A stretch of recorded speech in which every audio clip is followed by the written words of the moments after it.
E se o vazio que você sente não for depressão? E se não for falta de motivação, nem cansaço acumulado de um dia exaustivo, nem fraqueza de caráter que você secretamente teme admitir? Imagine isso por um momento. Você acorda todos os dias no horário certo, toma seu café, vai para o trabalho ou cumpre as tarefas da casa, resolve problemas práticos que surgem no caminho, conversa com colegas, família ou amigos, ri nas horas certas quando uma piada é contada, ou uma história engraçada é compartilhada. Por fora, tudo parece normal, fluido, como se você fosse o mestre do equilíbrio. Mas aí vem aquele momento do dia, inevitável e traiçoeiro, quando o barulho diminui, quando as notificações param de pipocar no celular, quando ninguém está olhando ou esperando algo de você, quando sobra apenas você consigo mesmo. É aí que algo parece fora do lugar. Um vazio difícil de explicar com palavras simples, difícil até de admitir para si próprio, quanto mais para os outros. Ele não grita, não paralisa, ele apenas está lá, como um hóspede silencioso, que se recusa a sair. Hoje eu não vou te entregar frases prontas de autoajuda, aquelas que circulam nas redes sociais com fundos coloridos e emojis motivacionais. Não vou te dizer para simplesmente pensar positivo, como se o problema fosse só uma questão de trocar pensamentos ruins por bons. Não vou tentar te distrair disso com dicas rápidas de produtividade ou playlists animadas. Hoje eu quero te convidar a olhar para esse vazio de uma forma quase ninguém olha, de um jeito radicalmente diferente. Porque talvez ele não seja o problema que você pensa. Talvez ele seja, na verdade, o início de algo profundo, algo que pode transformar sua vida inteira. Pouca gente fala abertamente sobre isso, mas muita gente sente no fundo do peito. Pessoas bem-sucedidas no trabalho com cargos altos e agendas lotadas. Pessoas inteligentes, cheias de diplomas e conhecimentos acumulados. Pessoas espirituais que meditam diariamente ou frequentam retiros. Pessoas que, aos olhos dos outros, tem tudo para dar certo na vida. Menos dinheiro, relacionamentos estáveis, saúde aparente. No entanto, mesmo elas sentem esse vazio. Existe uma pressão silenciosa, invisível, mas onipresente, para parecer bem o tempo todo. Vivemos numa cultura acelerada, onde admitir vazio soa como fracasso pessoal, como se você fosse ingrato ou fraco. É como se o mundo dissesse: se você tem um teto, comida e um salário, o que mais você quer? Pare de reclamar e siga em frente. Então, quando ele aparece, a primeira reação é esconder. Deve ser só uma fase passageira.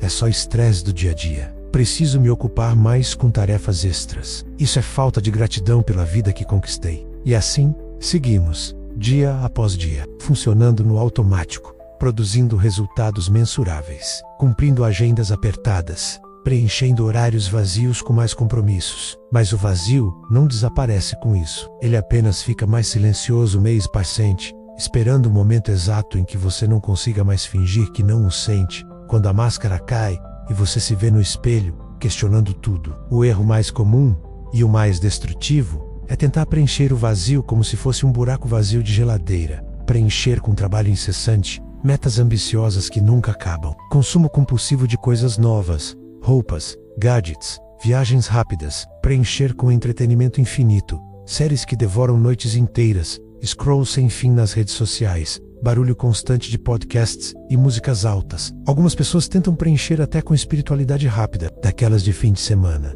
Respostas prontas de gurus online, frases bonitas em stories, promessas de solução imediata com cristais, afirmações ou rituais superficiais. Mas nada disso funciona a longo prazo. Por quê? Porque o vazio não foi feito para ser preenchido com mais do mesmo. Ele foi feito para ser escutado, para ser compreendido em profundidade. Quanto mais você foge dele, correndo para distrações, mais ele cresce por dentro, como uma raiz que se alastra no solo fértil da sua alma. Porque ele não está pedindo distração passageira, não está pedindo dopamina rápida de likes e notificações.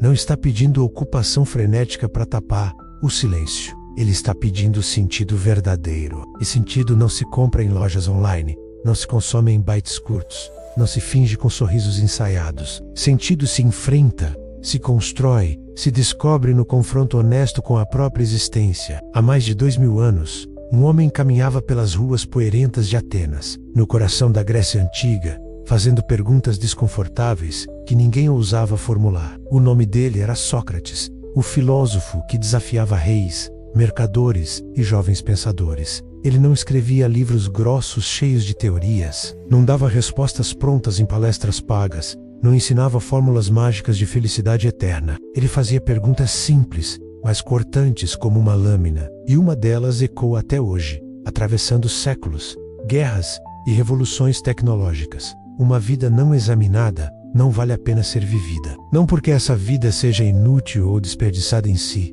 mas porque ela se torna automática, robótica, desprovida de alma. O vazio aparece precisamente quando a vida vira apenas rotina mecânica. Quando você vive no modo sobrevivência, menos pagar contas, comer, dormir, repetir, e não no modo consciência plena. Quando os dias passam voando no calendário, mas você não passa por eles de verdade, não os sente, não os questiona. O vazio é o atrito sutil, mas insistente, entre quem você realmente é no fundo da alma e quem você está vivendo por obrigação ou hábito. Você faz o que precisa ser feito todos os dias, o relatório no trabalho, a academia, as mensagens no grupo da família menos, mas já não sabe exatamente por quê. Segue caminhos escolhidos há anos, talvez na juventude ou sob pressão familiar, mas que talvez não façam mais sentido hoje, na idade adulta madura. Repete hábitos automáticos como rolar o feed antes de dormir. Repete conversas superficiais em jantares sociais. Repete papéis sociais impostos, como o provedor perfeito ou a mãe impecável. Em algum ponto dessa jornada, algo dentro de você percebe com clareza incômoda. Isso não é viver de verdade.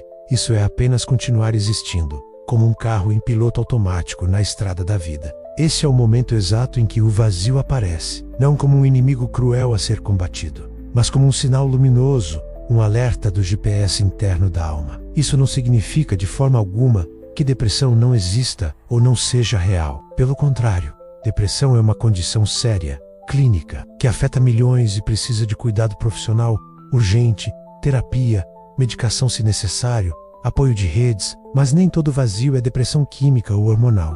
Às vezes, o vazio é um sinal de lucidez profunda, um sinal de que algo em você acordou do sono da rotina, de que repetir dias idênticos não é o mesmo que viver com propósito autêntico. É quando a consciência desperta de repente e a vida automática começa a incomodar como uma roupa apertada. O problema real não é sentir o vazio em si. O problema é anestesiá-lo com analgésicos modernos, álcool, compras, binge-watching. Porque quando você anestesia o vazio, você anestesia também a possibilidade de mudança radical, de renascimento pessoal. O vazio pede poucas coisas, mas pede coisas difíceis de conceder no mundo acelerado de hoje. Primeiro, silêncio genuíno. Não o silêncio externo de um quarto vazio, mas o silêncio interno. A coragem de ficar consigo mesmo sem distração, sem celular na mão, por pelo menos 10 minutos por dia. Segundo, honestidade radical. Honestidade para admitir o que não faz mais sentido na sua vida. O emprego que drena a alma. O relacionamento mantido por medo da solidão. Os hábitos que você repete apenas por expectativa dos outros ou por inércia. Terceiro, coragem prática. Coragem para mudar sem garantias de sucesso imediato, sem aplausos da plateia social, sem certeza absoluta de que o caminho novo será perfeito. O vazio não quer te destruir ou te paralisar. Ele quer te realinhar com o que realmente importa, como um norte que corrige a bússola perdida. Talvez ninguém nunca tenha te dito isso com clareza, mas sentir esse vazio não te torna fraco ou defeituoso. Pelo contrário, te torna desperto, vivo, humano, em um nível profundo. A pergunta errada, a que todos fazem primeiro, é como eu faço isso passar rápido? A pergunta real, a que muda tudo, é outra. O que dentro de mim está pedindo para ser vivido plenamente e não apenas suportado no silêncio. Se esse texto fez sentido para você, não responda para mim aqui. Responda para si mesmo, em um caderno ou na mente quieta. E se quiser compartilhar com o mundo, escreva nos comentários o que esse vazio tem te mostrado ultimamente. Às vezes, o começo da consciência verdadeira não parece paz imediata ou alegria explosiva. Parece incômodo, desconforto, dúvida. Mas é exatamente aí que a transformação começa.